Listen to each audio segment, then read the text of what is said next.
The bell of St. Elric's had been ringing for a quarter of an hour before the Duke of Ravensmore stepped down from his carriage, and every soul in the village of Cadgwith knew the sound of that particular carriage the way they knew the sound of the tide. It was the 3rd of October, the 5th year of his mourning, and he had come as he came, every year on this date, to stand at a grave with no body in it. The black coat was the same black coat. The villagers had learned to read it the way sailors read weather. Alaric Vane, 9th Duke of Ravensmore, 36 years old, tall and hard through the shoulders, had worn nothing else since the night the Marianne went down off the Cornish shelf with his wife aboard her, and the wearing of it had passed out of grief and into architecture. It was simply what he was made of. Now Mrs. Penhale, who kept the churchyard gate, dipped her head and said nothing. She had said something once in the first year about time and its mercies, and he had looked at her with an expression so entirely empty of anger that she had never risked it again. He stopped at the stone, beloved wife of Alaric lost at sea, and beneath that the name he had not spoken aloud in 5 years. The wind came off the water and moved through the yews and did not touch him. What the village did not know, what no one in England knew, was that in his breast pocket, folded to the size of a playing card and worn thin at the creases, there was a letter he had never finished reading. He had opened it 3 times in 5 years. 3 times he had put it away again at the same line. "There is a thing I must tell you before Tuesday." She had written it on a Sunday. The ship had sailed on the Monday. He stood at the grave until the light went the color of tarnished brass, and then he walked back through the gate, and Mrs. Penhale saw his face and thought, as she thought every year, that a man could not go on doing this forever. She was right about that. Stay with us a while. The stone he stands at is a lie, and he is 9 days from learning it. 9 days later, the roads north were flooded to the axles, and the Duke of Ravensmore, traveling to Truro on business concerning a mine he had no interest in, was obliged to put up for a night at an inn in a village called Marigy-in-Combe, which he had never heard of and would never afterward forget. The inn was called the Blue Hart. It had 6 rooms and a low beam that had taken the crown off the hat of every tall man to enter it for 100 years. He ducked. He asked for a room and a fire and no supper. He was given a room and a fire, and after 20 minutes a supper he had not asked for, brought up on a tray by a woman he could not see because she kept her face turned toward the door as she set it down. He noticed the hands. He would think about that afterward for the rest of his life. That it had been the hands and not the face, that 5 years of standing at a stone had not prepared him for the plain fact of 2 hands setting down a plate. They were not the hands he remembered. They were thinner. There was a burn across the base of the left thumb, silvered and old. The nails were cut short in the way of a woman who works. The rest of her he did not see because she was already at the door. "There is no need," he said, meaning the supper. She stopped. Later he would understand that she had stopped because of his voice, and that in the second and a half before she made herself move again, she had decided the whole shape of the rest of her life. She went out. The door closed. He ate nothing.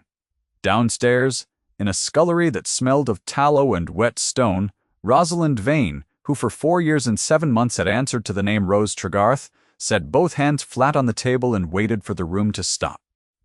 She was 28 years old. She had a burn on her left thumb from a spitting pan in her first month at the Blue Hart.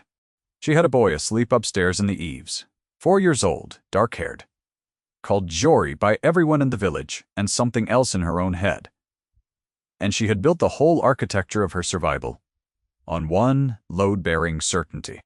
The certainty was that the Duke of Ravensmore would never come to Marigy-in-Combe. The landlady, Mrs. Bowace, came in with a jug and found her standing there, and said without much interest, "You have gone the color of a fish." "The beam," Rosalind said. I struck my head. "You have been under that beam 4 years." "Yes," Rosalind said, "I have." Mrs. Bowace set the jug down. She was a woman of 60 with a face like a closed purse, and she had taken in a half-drowned stranger with no name and no money in the spring of the year, and she had never once asked, She did not ask now. She only said, "The gentleman upstairs will want breakfast at 6." And went out, and Rosalind understood that she had been given a thing more valuable than kindness, which was silence. To the village, Rose Tregarth was just the widow at the Blue Hart. That was the whole of her. A widow, they said, with a boy and no people, and Mrs. Boways had her cheap. It was not said cruelly. It was said the way you say. A road is a road. She had heard it for 4 years and never once corrected it, because the correction would have killed her. 5 years ago she had been the Duchess of Ravensmore for 11 months. She had married Alaric Vane in the 3rd week of a season she had not expected to survive socially. A baronet's daughter, with £3,000, and a face the season had already declined to notice, and the whole of London had agreed within a fortnight that he had made a mistake he would spend 40 years regretting. Chief among those agreeing was his mother, Honoria. Dowager, Duchess of Ravensmore, had not been cruel. That was the part Rosalind had never been able to make anyone believe in the long conversations she conducted with the ceiling at night. The Dowager had been correct, according to a set of rules she had been handed at 7 years old, and had never once had cause to question. Ravensmore married rank. Ravensmore had married rank for 200 years. A baronet's daughter, with £3,000, was not a wickedness. She was an error in arithmetic. The Dowager had said it once in a private aside, in the yellow drawing-room at Ravensmore, with her hands folded and her voice entirely pleasant. "You must not take it personally, my dear. You are simply a small woman in a large house. In time, the house will explain that to you better than I can. A small woman in a large house." Rosalind had carried that sentence for 11 months, the way you carry a stone in a shoe. She had loved him. That was the difficulty.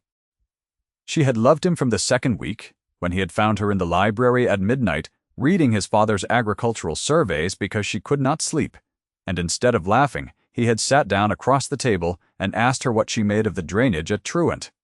Nobody had ever asked her what she made of anything. She had talked for an hour. He had listened for an hour.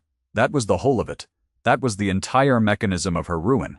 He never said it back, not once, in 11 months. He was not a man who said things. He was a man who had a mare brought round when she mentioned in passing that she missed riding, who moved the whole of the household's dinner hour by 40 minutes because she had once said the light in the west room was better late. She read the acts and could not read the man, and her wound told her in her mother's voice, in the Dowager's voice, in the voice of every drawing-room she had ever entered, that the acts were duty and the silence was the truth. Then came the letter she wrote on a Sunday, and the ship on the Monday. She had not meant to be on the ship. The going was this. In September of that year, the Dowager had put a paper in front of her in the yellow drawing-room. It was a settlement. It was drawn correctly, and it was generous, and it required only that the Duchess of Ravensmore withdraw to Lisbon for a period of not less than 3 years on grounds of her health, which was excellent, and that the marriage be dissolved by process at some later date on grounds that would be found. "He will not do it himself," the Dowager had said. "He has not the stomach. So it falls to me, as these things always do. He will not want it. He does not know what he wants. He is 31. Men of 31 never do." The Dowager had smoothed the paper. "You have 11 months of him. That is more than most women get of anything.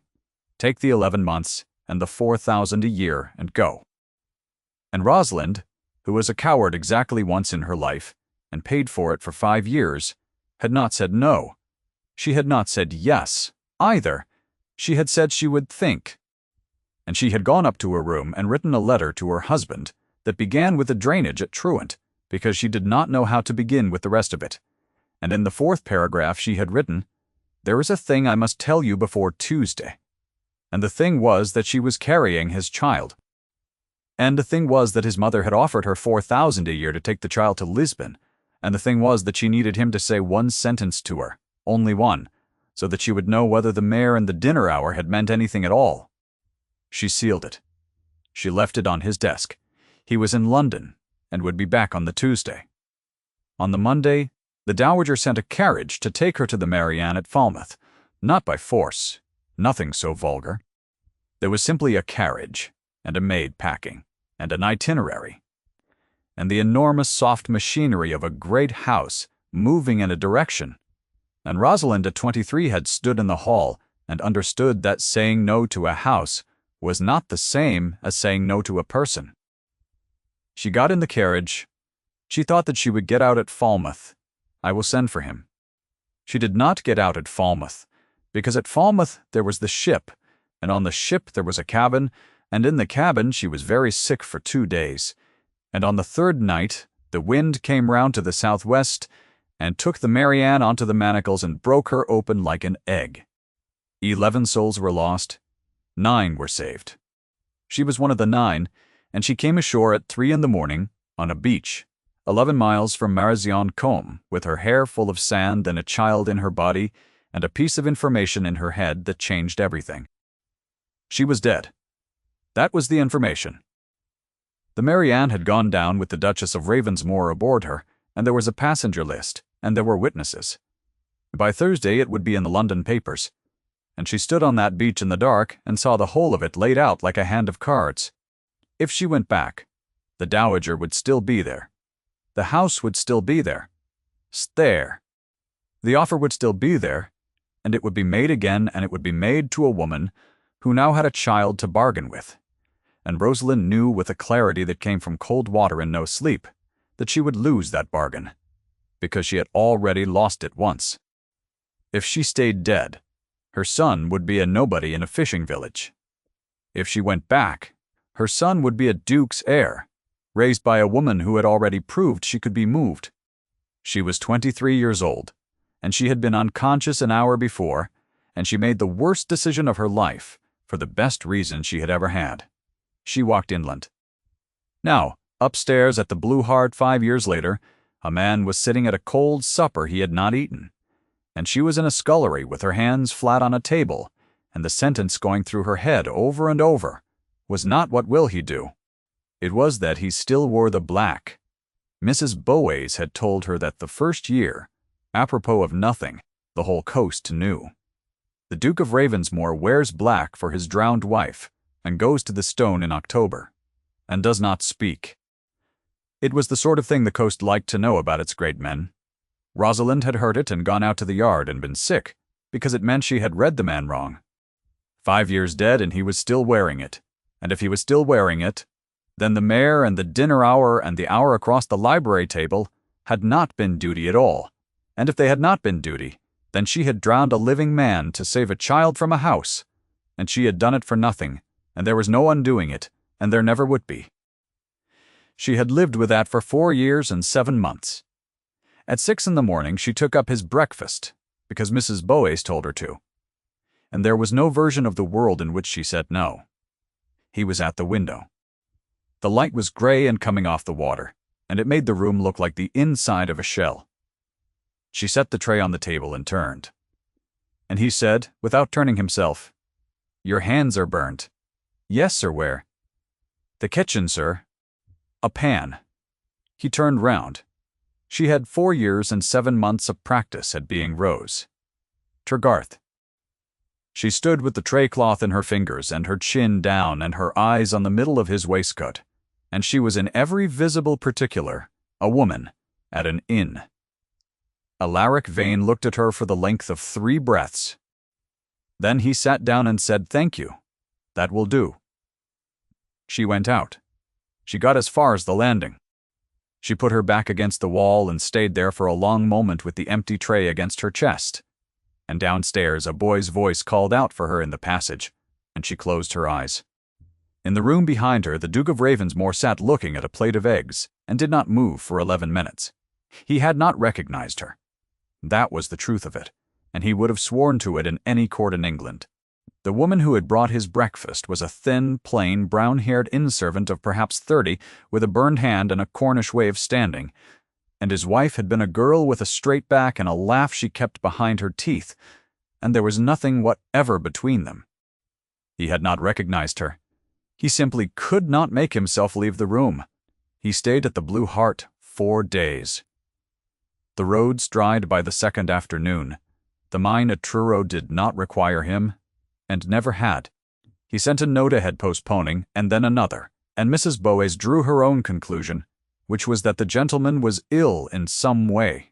That gentleman did not name. On the second day he came down into the yard while she was hanging linen. Dukes did not stand in inn-yards.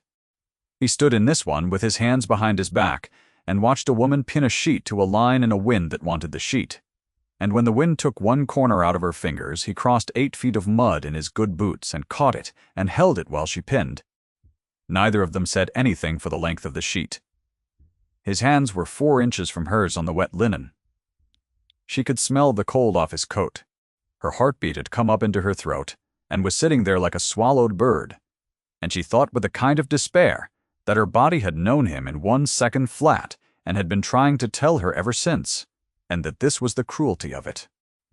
The body did not care about arithmetic. The body did not care about the manacles or the dowager, or 4,000 a year. The body simply said that this was him, that is the shape of him. You have been cold for 5 years. And here is the reason there, he said, when the last pin was in. Thank you, sir. He did not go. He stood in the mud in a black coat worth more than the inn, and looked at the sheet. My wife hung linen once, he said. Rosalind did not move. There was a scarlet fever in the village, and the laundry maids were all gone to nurse their own. And I came out of the house, and she was in the yard with her sleeves up, doing it herself. He was still looking at the sheet, not at her. I told her it was not her business. She said the linen did not know that. He stopped. It was, Rosalind understood, the longest speech he had made in 5 years, and he had made it to a servant in a yard, because a servant in a yard could not carry it anywhere. Well, she sounds a sensible lady, sir, Rosalind said, and her own voice was flat and Cornish and steady, and she did not know how. She was, he said. I did not tell her so. He went in. She stood in the wind for a while with the empty basket. Then she picked it up and went to find her son, because that was the only known cure. Jory was in the woodshed, 4 years old, stacking, kindling into a tower that had a purpose he had explained to her twice, and she had not followed. He had dark hair that would not lie down and a serious mouth and gray eyes, and every single person who had ever looked at him had said what a fine dark boy, and not one of them had ever said the other thing because the other thing was unsayable in Marazion Combe. It fell, he said of the tower. It will fall again. Yes, he said with tremendous satisfaction, and started it over. She sat down on the block and watched him build, with her shaking hands under her apron. That evening she asked Mrs. Bowace, as lightly as she could manage, whether the gentleman had said how long he stayed. Mrs. Bowace looked at her over the account book for slightly too long. He has not said, she said. Gentlemen, do not. And then after a pause, in which several things were declined to be said, he asked me a question this morning. Did he? He asked how long you had been here. The kitchen went a long way away and came back. What did you tell him? The truth, Mrs. Bowace said, and turned a page. 4 years and some. Came in off the beach in the spring, with nothing. Widow of a sailor, you told me, which I did not believe on the day, and have not believed since. She wet her finger and turned another page. I have never asked, Rose. No, I am not asking now. She closed the book. But he wears black, and you went white as a shroud when you heard his voice, and I am old, not stupid, and I would like to know if I am to expect trouble in my house. Rosalind stood at the table with a cloth in her hands. Yes, she said. I think you should expect trouble. Mrs. Bowace nodded slowly as though a long-standing question had at last been settled to her satisfaction, and got up to bank the fire. Then you had best be here to meet it, she said, instead of running, which is what you did last time. That was the closest thing to an accusation Rosalind had received in 5 years, and it was accurate, and it went into her like a needle. On the 3rd day, the boy met the Duke. She had no warning. She came round the corner of the house with a bucket, and they were both simply there in the low sun, the man on one knee in the dirt, in his black coat with the mud already on it, and her son standing in front of him holding out a piece of kindling as though it were a document requiring signature. "It is a lighthouse," Jory was saying. "It is not tall enough for a lighthouse. It is not finished." "Ah," the Duke said. "Then I withdraw the objection." He took the piece of wood. He turned it over. He said something Rosalind did not hear, and her son laughed, and the sound of that laugh, in that particular register in front of that particular man, went through her like the sea had gone through the Marianne. She set the bucket down before she dropped it. The Duke looked up. For a moment, one moment, kneeling in the dirt, with her son's kindling in his hand and her own face above him in the light, he looked at her the way a man looks at a word he cannot quite read. Then he stood and brushed his knee and said, "Your boy is an engineer. He is 4. "Sir?" So was Brunel. Once he handed the kindling back to Jory with a small, formal gravity that the boy accepted as his due. "What is his name?" "Jory, sir." "Jory," he said. He said it perfectly evenly. "And his father, lost at sea, sir. The wind came across the yard." "Yes," said the Duke of Ravensmore. "They generally are." He went in. Rosalind picked up the bucket with both hands because one would not do it. To the village. She was just the widow at the Blue Hart. She had made that. She had built it out of 4 years and 7 months of never once slipping. And it had held, and it was holding now, and it was going to hold for exactly as long as she could keep a 4-year-old boy and a grieving man from standing in the same square yard of dirt, which was to say not long. If this is landing for you, stay to the end. She is going to have to choose, and the choice is worse than you think. The thing she had not accounted for, in 5 years of accounting, was the Dowager. Honoria Dowager Duchess of Ravensmore arrived in Marazion-Combe on the 4th day, in a traveling carriage with the arms painted out, because she had been told by her son's steward that the Duke had postponed Truro twice from an inn nobody had heard of. And because she had spent 5 years watching a man wear black, and had learned to read the smallest tremor in the structure, she did not come to the inn. She was not a fool. She sent for the landlady. Mrs. Bowaze went and came back in 40 minutes with her mouth set in a line and said nothing to anyone. At 4 o'clock a footman came to the yard door and said that a lady staying at Penvarrow House wished to speak with the woman Tregarth about a place in service. Rosalind looked at the footman's livery for 3 full seconds. Then she took off her apron and folded it and set it on the table and said, "I will come." Penvarrow House was 2 miles up the valley and had been let for the season to nobody in particular. The Dowager received her in a drawing-room with the shutters half-closed, seated in grey with her hands folded, 71 years old and perfectly upright. And Rosalind stood on the carpet in a servant's dress with sand still in the hem and looked at the woman who had drowned her. The Dowager looked back for a long moment. Then she said, "Well, yes," Rosalind said. "Sit down." "I would rather not." "No," the Dowager agreed. "I imagine not." She adjusted nothing. Her hands stayed folded. "You are thinner. It does not suit you." "Sit down, Rosalind." "I am 71, and my neck aches, and I refuse to conduct this, looking upward." Rosalind sat because she was tired, and because there was a part of her that had been waiting 5 years for this exact room and wanted it over. "You did not drown," the Dowager said. "No. There was a list." "There was a list of who sailed," Rosalind said, "not of who came ashore. 9 came ashore. Nobody counted the 9 for 3 days. By the time anyone counted, I was 11 miles inland and I did not put up my hand. Why? And there it was. 5 years, and it came down to a question in a shuttered room from a woman in grey. "Because you would have made the offer again," Rosalind said. The Dowager's hands did not move. Something behind her face did. "I am carrying his child," Rosalind said. That is what I would have had to say to you, standing in that hall wet through with nothing. And you would have looked at me exactly as you are looking at me now, and you would have said, 4,000 a year is now 5, and Lisbon has an excellent climate for a boy, and I would have taken it.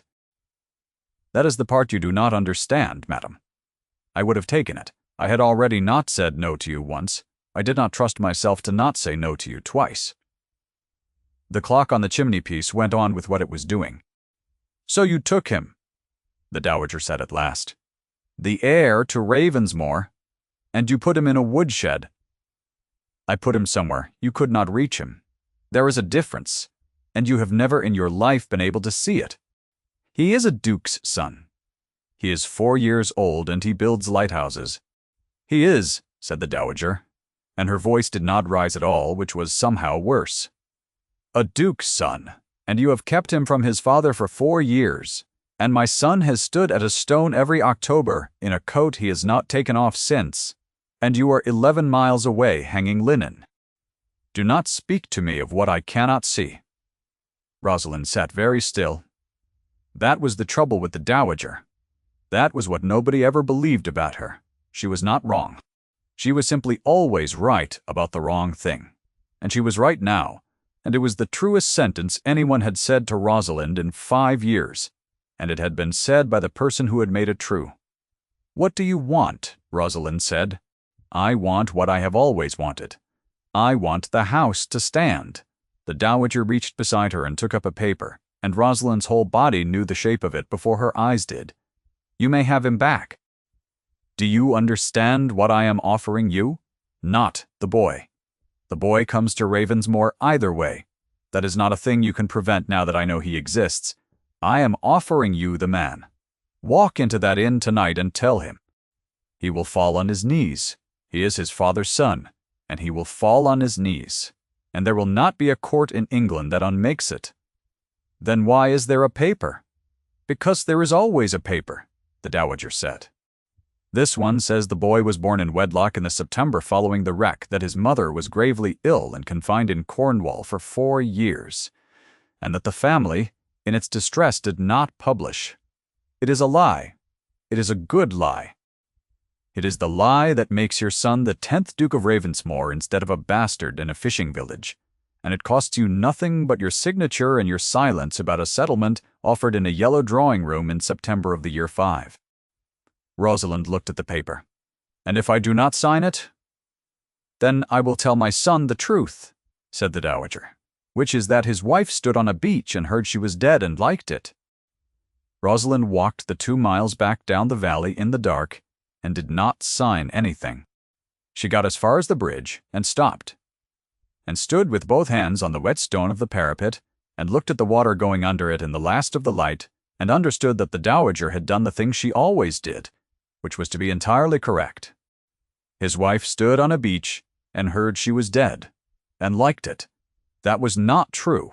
It was so nearly true that the distance between it and the truth could not be measured by anyone standing outside her own skin. She had not liked it. She had stood there and seen a door and gone through the door, and the door had been marked safety, and she had been 23, and wet, and pregnant, and alone. And she had gone through it, and it had cost a man 5 years, of a black coat. She could not tell him. That was the plain fact of it.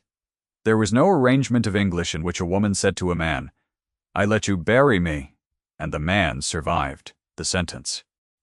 And she could not tell him, because he was sitting in a room at the Blue Hart, eating nothing, and she had watched him this morning hold a sheet in the wind for a stranger, because the stranger had reminded him of something, and she had watched him kneel in the mud for a boy whose eyes were his own eyes. And there was no arrangement of English for that either. The bell of the chapel at Marizon-Combe rang 7. She thought of her son in the eaves. She thought of the woodshed and the kindling, and the tower that fell and got built again. She thought that he would fall again, and he will build it again, and he has learned that from somewhere, and it was not from me, because I ran. She let go of the parapet. Then she walked back into the inn and up the stairs, and she knocked once on the door of the room she had been carrying trays to for 4 days. And when he said, Come in, She came in and closed the door behind her and stood with her back against it. He was at the window. He turned. She had thought on the bridge that she would say something oblique and let him arrive at it, because that was the only grammar they had ever had between them. What came out of her mouth was this: "There is a thing I must tell you before Tuesday." The room was very quiet. She watched it happen. She watched a man of 36 who had not moved his face in 5 years take the sentence into himself and go absolutely still, and then watched his hand come up, entirely without instruction, to the breast of his coat, to the place where a letter folded to the size of a playing card had been sitting against him since the year 5.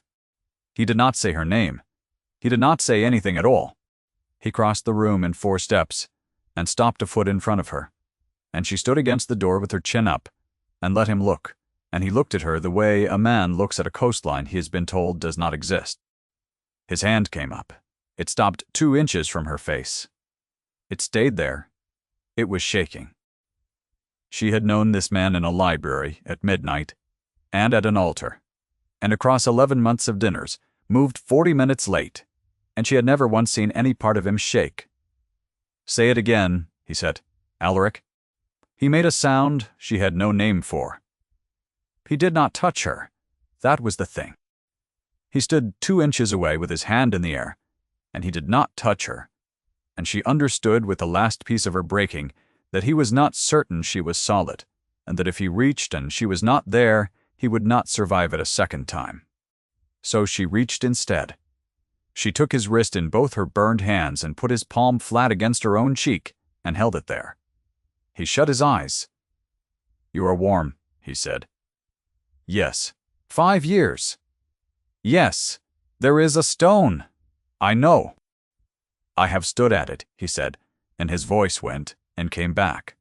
"Every October. And I have not. I could not. Rosalind, I could not read the letter.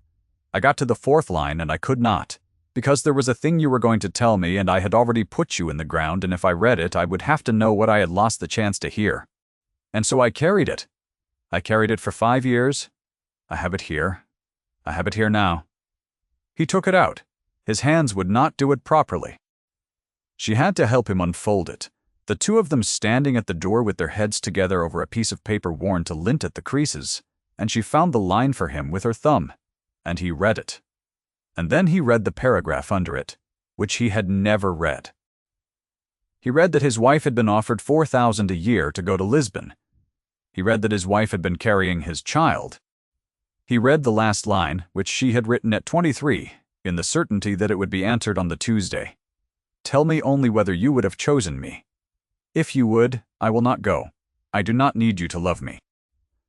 I need to know that you chose." He stood there and read it 3 times. Then Alaric Vane, 9th Duke of Ravensmore, put his forehead down on his wife's shoulder in the doorway of a room at the Blue Hart, and did not speak for a long time. She held the back of his head with a hand that had a burn across the thumb. "I chose you in the library," he said, into her shoulder. "The first week over the drainage at Truant. I have chosen you every day since, and I never said it once, and you got on a ship." "I got on a ship. Why did you not come back?" "Because your mother was in the house," she said, "and I was 23, and I did not know I was strong enough to say no to her, and I could not risk being wrong about that twice." He lifted his head. "You were right," he said. She had not expected that. Of everything she had braced for, she had not braced for that. "You were right," he said again. "That is the part I will have to live with. You were not mad, and you were not cruel. You were right. She would have made the offer again, and I was not there, and I would not have known, because I never told you a single true thing in 11 months, and you had no reason on earth to believe I would fight for you."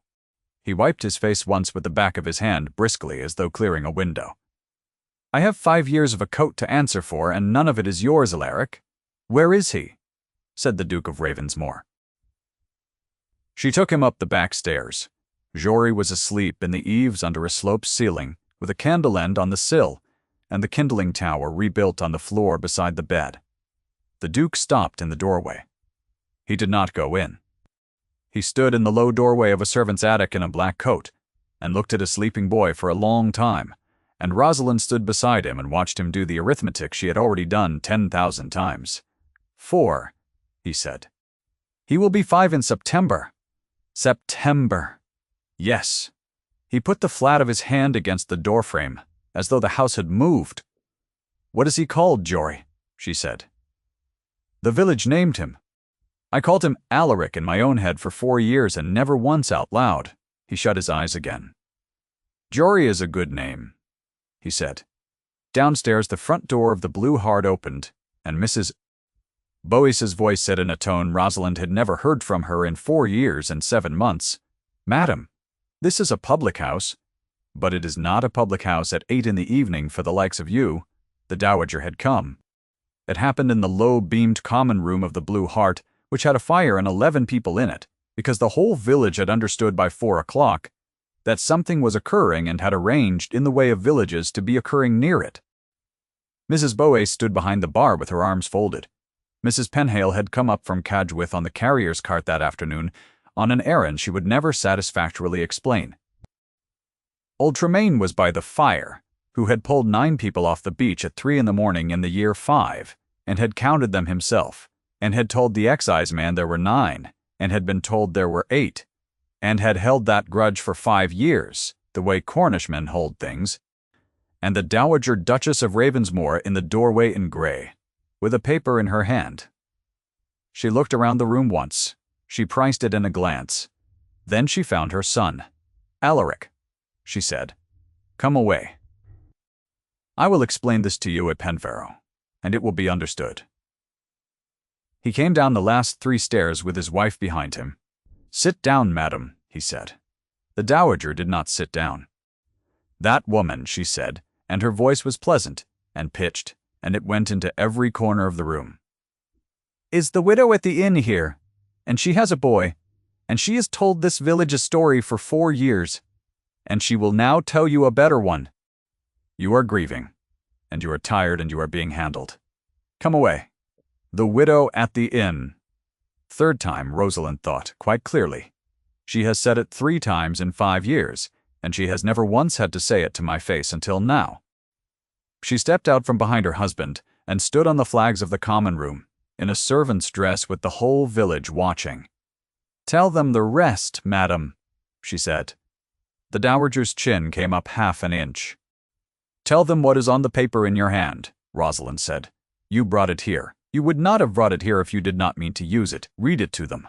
The room made no sound at all. Or I will tell them, Rosalind said, and I will tell them the whole of it, including the September and including the 4,000 a year. And Mr. Tremaine by the fire will tell them how many people he pulled off Cannock Sand in the year 5, because he has been trying to tell somebody for 5 years, and nobody has ever asked him. 9, said Tremaine into the silence. I have always said 9. The Dowager did not move. Her hand, which had been perfectly still on the paper for the entire 5 minutes, closed on it, and the paper crumpled, and that was the whole of her collapse, and it was enough. Everyone in the room saw it. She had spent 71 years being a woman whose hands did not close. Alaric, she said.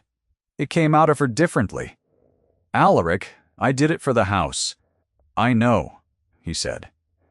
And that was the terrible mercy of it, that he said it kindly. He crossed the room, not in 3 strides.